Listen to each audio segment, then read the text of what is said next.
donc les établissements de Cerbère et de Banyuls, quand nous sommes arrivés aux responsabilités en 2012, ce qui était officiellement prévu, c'était que tout ferme, tout parte à Perpignan et qu'il n'y ait pas de compensation. Il y a eu un gros travail, à la fois au niveau du Conseil général avec Michel, mais aussi un travail de Pierre Allegas, qui allait régulièrement au ministère de la Santé pour défendre le fait qu'il fallait qu'il y ait des compensations pour ces deux territoires. C'est vrai que le dossier avait déjà pas mal avancé avant que j'arrive au ministère moi-même, puisqu'il y avait déjà tout un programme de compensation qui avait été prévu, mais ça ne suffisait pas, clairement.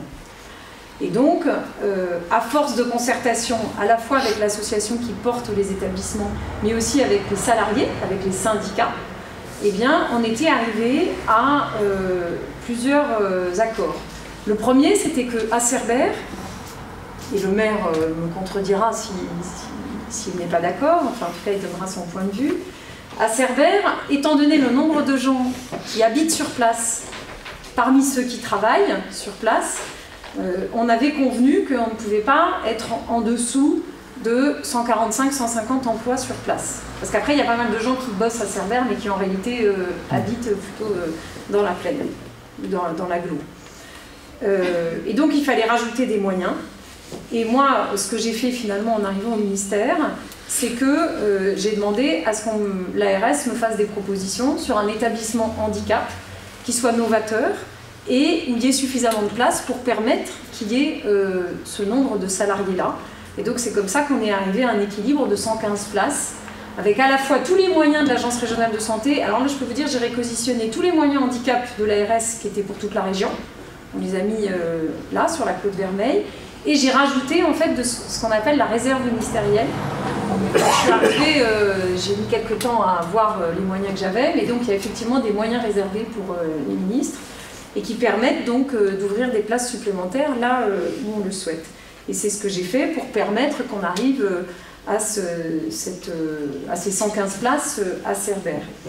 À Banyuls, le problème qu'il y avait, c'était que tout devait partir, que la masse était ancienne, les maisons de retraite aussi, et qu'il y avait toute la question de est-ce que tout s'en va ou est-ce qu'il y a des établissements qui sont reconstruits.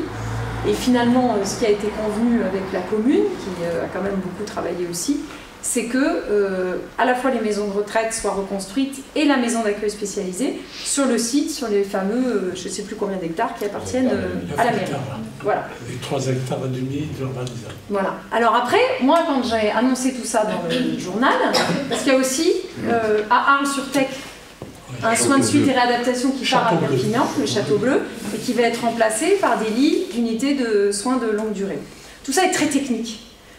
Et c'est un dossier sur lequel on travaille depuis de longs mois. Moi, je m'étais mis au courant bien avant d'être secrétaire d'État. En tant que députée, déjà, j'avais regardé de quoi il retourne.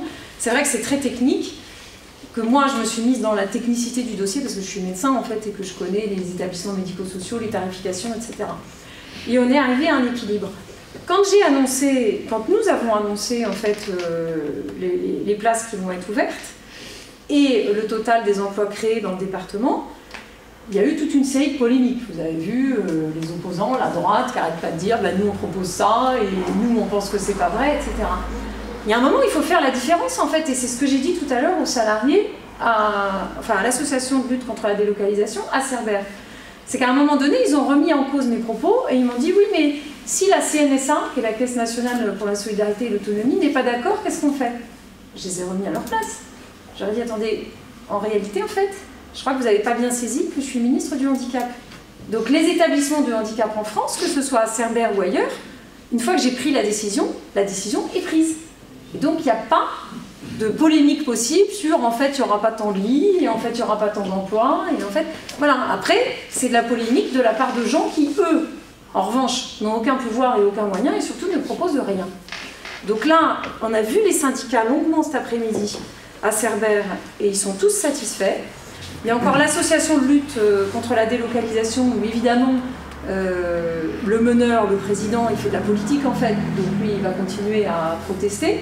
Je ne pense pas qu'il obtienne beaucoup d'écoute parce que même parmi les patients qui étaient là, la plupart étaient convaincus.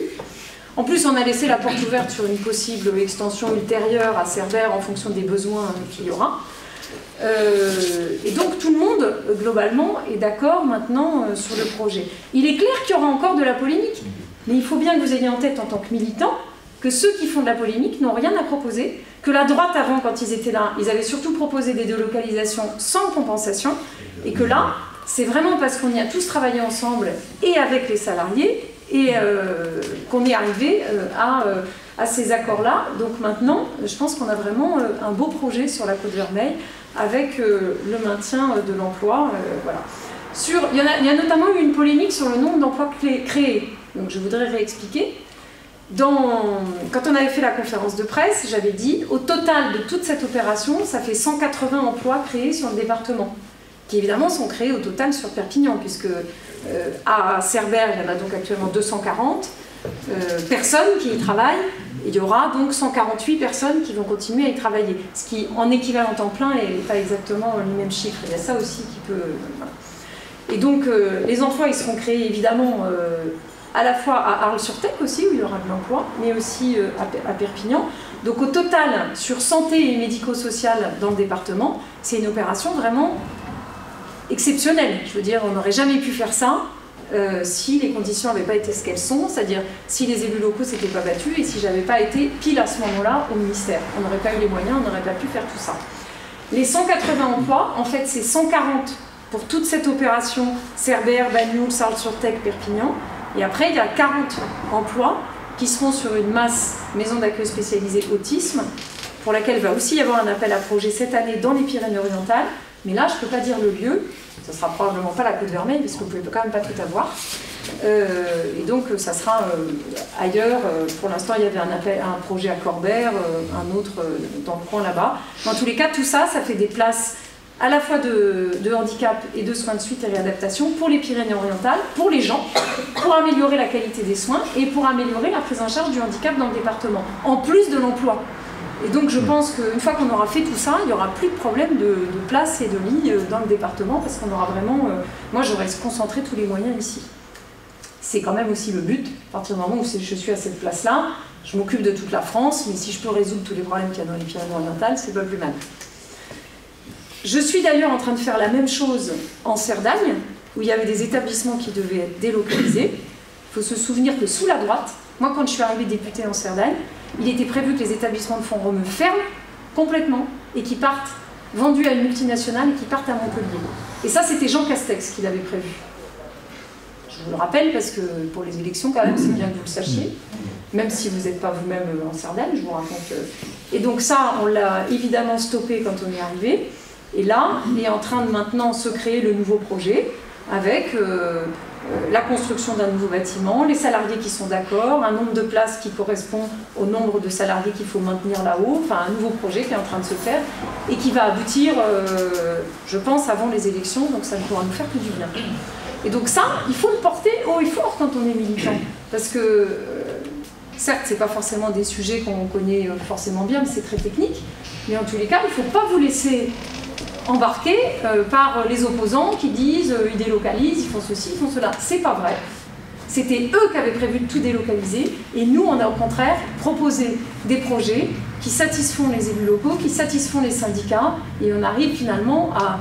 En plus, on construit des projets qui vont faire qu'on va être parti pour 30 ans. C'est-à-dire qu'il n'y aura plus de remise en cause de ces établissements-là maintenant pour très longtemps et c'est très bien. Bon, mais ça, moi j'estime que c'est mon travail et c'est normal que je le fasse. Ça, c'est pour les établissements. Maintenant, on va parler de la campagne. La campagne